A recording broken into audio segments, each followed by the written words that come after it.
OK，皆さんこんにちは，歡迎嚟到自學日本語頻道，我係 Penny 啊，又嚟到面啦咯，尼康哥第27課嘅時間啦。我今日都係一樣同以往一樣，先教大家聽歌先嘅，咁跟住咧就會同大家睇下今日第27課嘅文法。咁啊，今日27課嘅文法咧，我會教大家6個嘅文法嘅，咁跟住咧就會睇下第27課嘅一篇會話文嘅。咁好啦，事不宜遲啦，而家馬上即刻開始先。皆さん今始めましょう。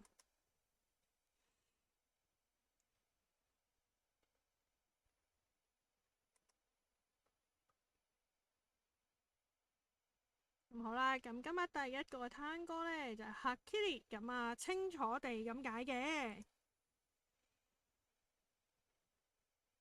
咁跟住呢，就係見えます，咁啊詞書形就係見える啦，就係睇咁解。例如山が見えます，就係睇到山啊。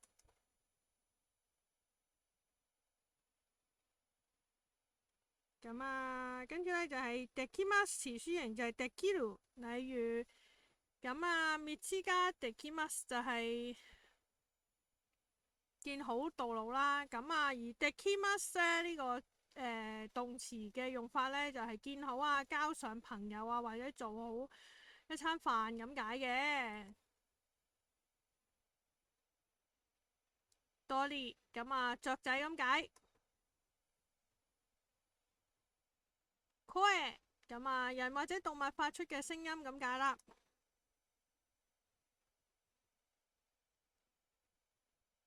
聞こえます，詞書形就聞こえる啦，就聽見咁解。咁啊，例如音楽が聞こえる，咁啊呢一個意思咧就係聽到音樂咁解喎。鹿咁啊指，咁後邊咧一定係接否定型噶啦。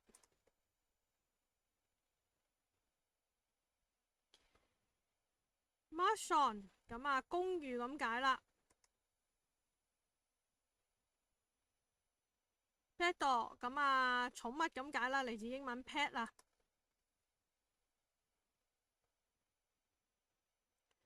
飼います詞書形就家戶啦，就飼養。例如いるを飼います就係養狗啦。家具咁啊，家具呢個字呢，就係家具咁解啦。本棚咁啊書架咁解，咁佢有漢字嘅，咁就寫本棚啦。いつか就係什麼時候咁解。家就係屋企啊、住宅啊咁解嘅。建てます詞書形就建てる啦，就建。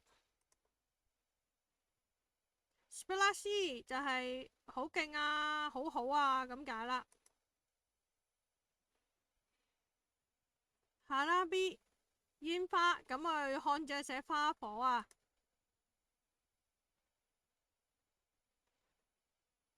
走ります詞書形就走る啦，咁啊跑啊奔馳咁解。例如道を走ります就喺路上面奔跑啦。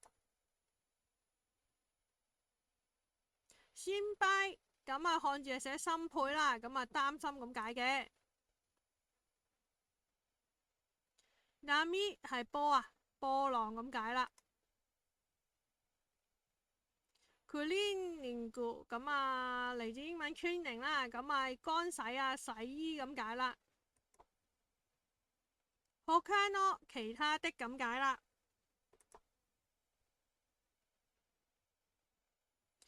何々教室咁啊呢個教室啦，咁譬如料理教室烹飪教室啦。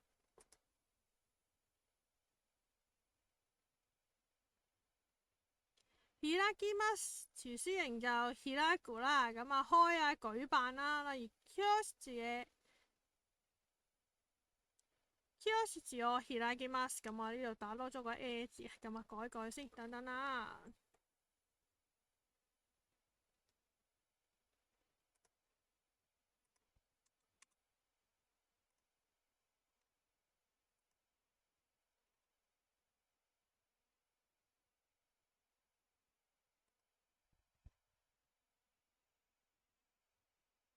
好啦，再講多次個例句就係 Kiosk を開きます，就係開設教室咁解啦。Kitchen 咁啊，嚟自英文 kitchen 啦，咁啊廚房咁解。道具咁啊，佢有漢字係寫道具咁啊，工具咁解啦，膠剪啊、膠水啊、膠紙組啊、鉛筆擦膠啊、螺絲批啊、錘仔啊嗰啲咧，都係叫道具嘅簡稱，全部統稱晒。Party room 咁啊，party room 咁啊，就係嚟自英文 party room 啦，咁啊宴會廳咁解啦。方咁啊係人啊 Hito 嘅尊敬語嚟嘅呢個。何個咁啊，即係乜乜之後啦，咁啊通常係指時間上面嘅喎，咁啊例如一之間個咁啊1個鐘頭之後啦。自分咁啊自己咁解，咁啊漢字咧就寫自分啊。哆啦 A 夢咁啊叮當啦，咁佢係動漫嘅人物嘅名字嚟嘅。何達咁啊呢個咧就係何達咧，咁啊係接喺名詞之後嘅，咁啊表示一個複數啦。跟住多摩達咁啊孩子們咁解啦。大好き咁啊非常中意咁解。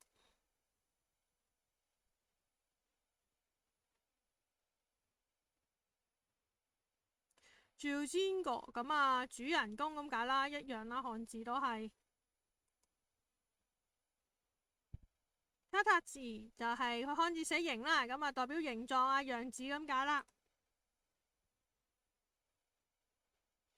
不思議咁啊不思議啦，漢字咁就不可思議咁解嘅。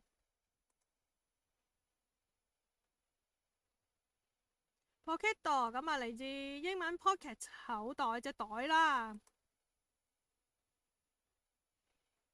例えば咁啊，例如即係嚟自好似英文 example 咁解啦。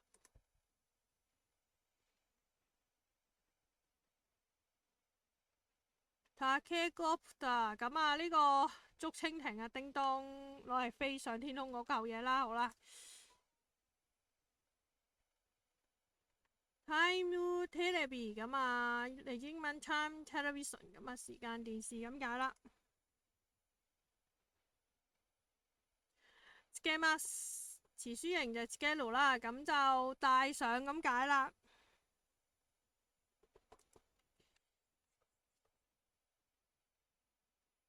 自由に咁啊，自由に咧就自由地啦，隨意地咁啊，佢嘅漢字咧都係寫自由呢咁解嘅。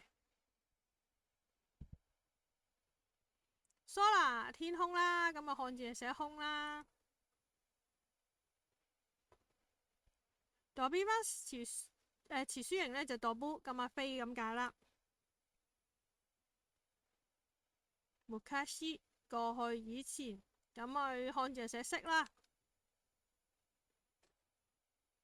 將來就係將來咁解啦，咁佢漢字咧就有都係將來，不過就係簡體型嘅漢字啊。どこでもドア，どこでもドア，咁啊呢個隨意門咁解啦。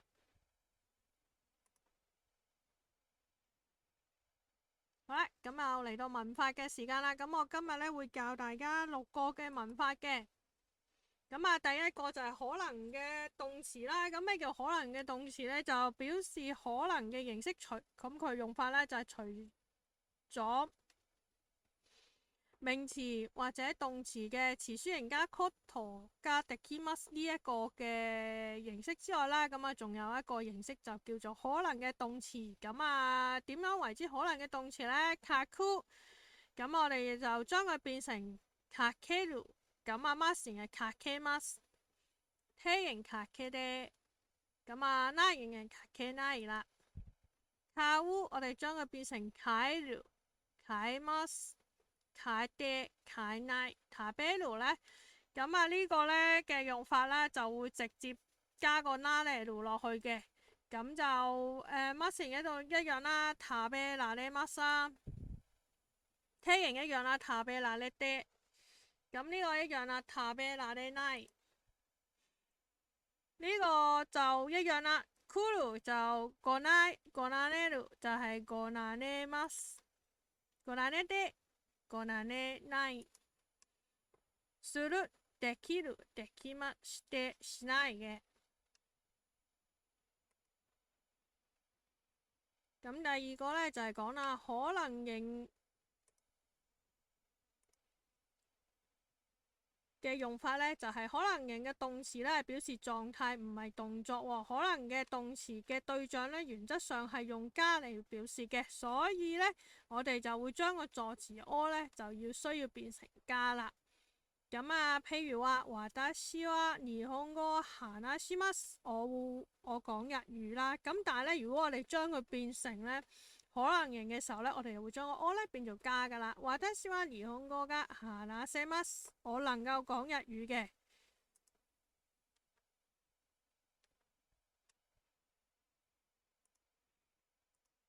咁咧，我以外嘅助詞咧就唔會變啦。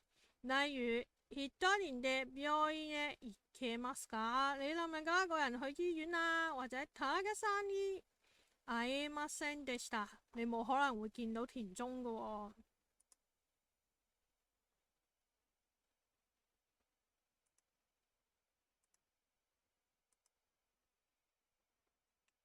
可能嘅動詞呢，其實係用嚟表示行為者嘅能力或者某一種狀態下嘅行為嘅可能性嘅。咁啊，舉咗兩個例子啦。第一個，米娜さん話漢字が読めます。咁咧，米娜呢係會讀漢字嘅，即係呢個行為者嘅，即係呢個米娜さん嘅呢個行為者嘅能力啦，代表。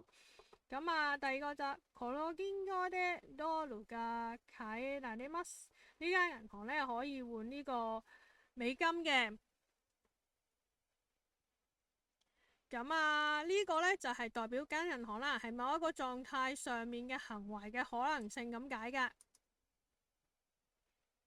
咁啊，第三個啦，就係聞こえます同埋見えます呢個呢兩個動詞嘅用法啦。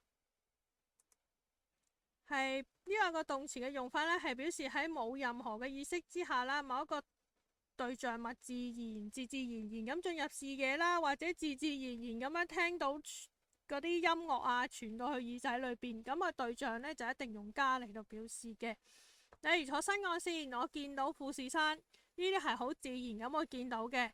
新幹線から富士山が見えます，或者ラジオの音が聞こえます，自然聽到收音機嘅聲音啦，即係能夠聽到收音機嘅聲音啦。佢自然咁傳到去你隻耳仔度啦。できます就係第四個文法啦，產生完成啊，能做到呢啲咁嘅意思啦，經常呢都會用加できます呢個形式嚟到表出現嘅。例如時計の修理はいつできますか？哇！嗰隻錶呢幾時先修理好啊？咁樣呢個呢，就係問人哋幾時完成咁解咯。好啦，第五個嘅文法呢，就係時間。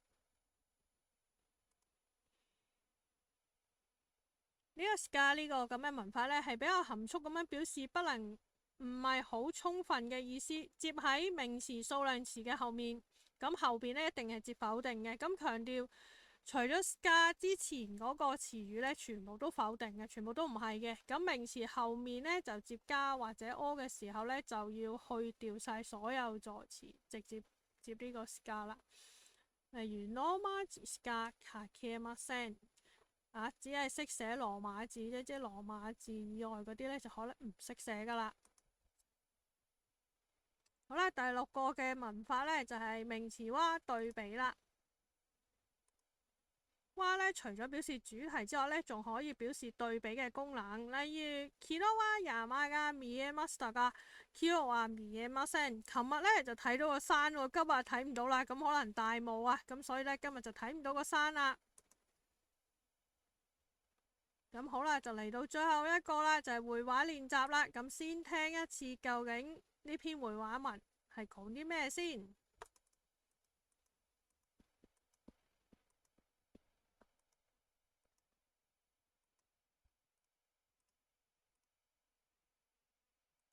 第27課、会話。何でも作れるんですね。明るくていい部屋ですね。ええ、天気がいい日には海が見えるんです。このテーブルは面白いデザインですね。どこで買ったんですか？これは私が作ったんですよ。え、本当ですか？ええ、趣味は自分で家具を作ることなんです。へえ。じゃあ、あの本棚も作ったんですか？ええ。すごいですね。鈴木さん、何でも作れるんですね。私の夢はいつか自分で家を建てることなんです。素晴らしい夢ですね。究竟佢哋兩個嘅對話係乜嘢呢？米勒同埋鈴木咁啊，今日嘅題目呢就何でも作れるんですね。咁好啦，咁啊米勒呢就去到鈴木間屋噶咯喎，咁佢就講啦，哇！你間屋都幾唔錯喎，好光猛喎，咁樣跟住阿鈴木話係喎，今日天氣即係咧天氣好嘅時候咧，就可以見到好大個海㗎，咁跟住咧阿米娜就話：喂，呢張台嗰個款式個 design 都幾靚喎，你邊度買㗎？咁跟住鈴木話：哇，係我自己做喎，咁跟住嚇親阿米娜話吓？真嘅？咁跟住阿鈴木就話：係啊，真㗎。我嘅愛我中意咧自己做家私嘅，跟住阿米娜哦，咁。嗰個書架係咪都係你整㗎？咁跟住阿鈴木話係啊，咁跟住咪話喂好犀利喎，鈴木鈴木先生啊，你真係乜都識做㗎。咁跟住阿鈴木就話係啊，我個夢想呢就係呢，將來唔知幾時呢可以自己親手起一間屋出嚟喎。哇！咁跟住咪嚇親咪咯，喂勁喎！你個夢想真係太勁啦。咁樣好啦，咁樣跟住再聽多一次啦，我哋就完咗今課第27課啦。第27課、会話。何でも作れるんですね。明るくていい部屋ですね。ええ、天気がいい日には海が見えるんです。このテーブルは面白いデザインですね。どこで買ったんですか？これは私が作ったんですよ。え、本当ですか？ええ、趣味は自分で家具を作ることなんです。へえ。じゃあ、あの本棚も作ったんですか？ええ。すごいですね。鈴木さん、何でも作れるんですね。私の夢はいつか自分で家を建てることなんです。素晴らしい夢ですね。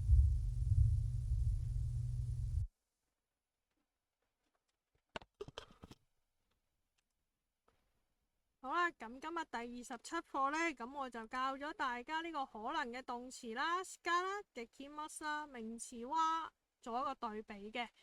咁呢，跟住呢，就係見えます啦同埋聞こえます嘅。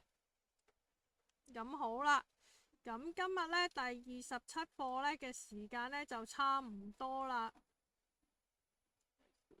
改翻寫日文先。咁好啦。